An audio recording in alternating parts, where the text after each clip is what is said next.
Good morning. It's Thursday, March 18th. And while this country is going crazy worrying about immigration, and rightly so, one of our other major problems is not getting much attention lately. Except for when a disaster like the killing of a bunch of Asian women in Georgia occurs. Then we hear about it. So gun violence has fallen down the list of things that we have to deal with. And that's a shame. And so because of that, I started looking around to see some statistics. And I found this list of children injured or killed by guns in 2021. And the totals are not staggering. They're not in the thousands or anything like that. But these are innocent young lives that have been taken because somebody had a gun. It may have been accidental, and it may have been intentional. I don't know. The chart I was looking at didn't tell me. But here are some interesting numbers. As of March 16th, there were 163 incidents involving children, in which 102 children were killed and 175 injured. So that's 277 children hurt by gun violence this year. And if you break it down by states, Texas had the most incidents so far this year.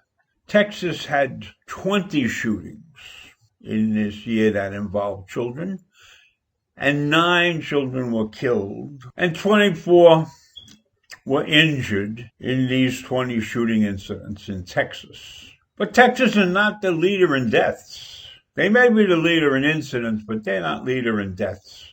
Missouri holds the record for this year so far. Missouri had 11 shooting incidents with 16 dead and only 4 injured. Does that mean that the people who shoot in Missouri have better aim?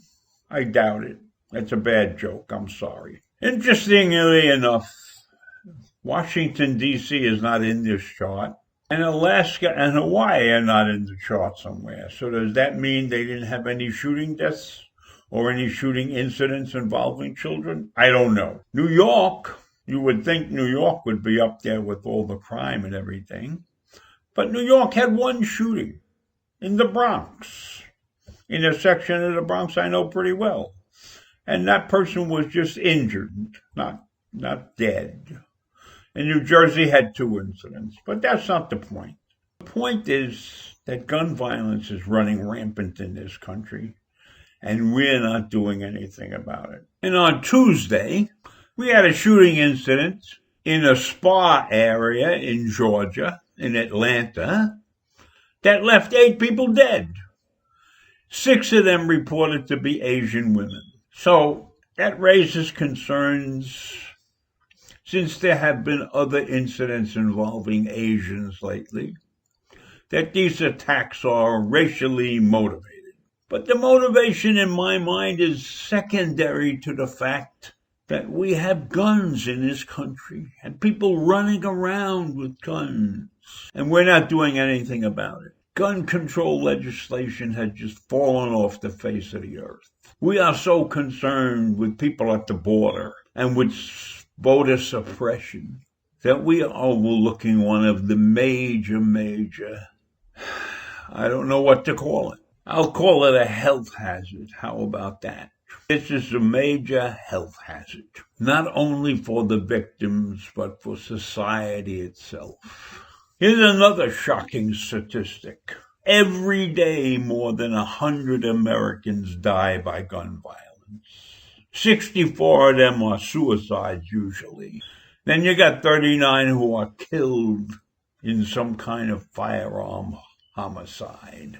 And then you got 3 others who just die from some form of gun violence. Maybe they got in the way of somebody or something. That's amazing. 100 people a day. But when you think about it, and we have over 30,000 gun deaths a year in this country, then 100 a day is what we're averaging. So is this the greatest country in the world? Certainly it doesn't look that way when we paint the great big picture. And we lose 30,000 people to gun violence every year. And we suppress the votes. We're trying to suppress the votes of all our citizens. And we have an immigration problem at the border. So are we the greatest country in the world? I'm not so sure anymore. We may be the wealthiest country, but does that make us the greatest country? Think about these things. Think about why gun violence has dropped down the ladder of causes that have to be resolved. And I don't want to hear about the Second Amendment because everybody misreads that thing. These people who are carrying guns do not belong to well-regulated militias. And they certainly don't need to carry an AK or AR or whatever that number is, assault rifle. So we better get our act together. We have major problems in this country. And meanwhile, we're not paying attention to this particular problem. And then we hear all the crap about how the democratic cities are so badly managed and have these high murder rates. Meanwhile, in the top 10 cities in this country, 4 of them are major Republican centers. So this is not a democratic problem. This is a national problem. This is a problem that has to be resolved. And it's probably just as important as immigration. Maybe it's slightly behind the pandemic. And in my mind, it's certainly more important to deal with than voter suppression. All those states that are trying to fix the voting would spend that time on gun control. We could save 30,000 lives a year. So in any event, that's all I have to say about it right now. And I'll see you in the morning. Bye.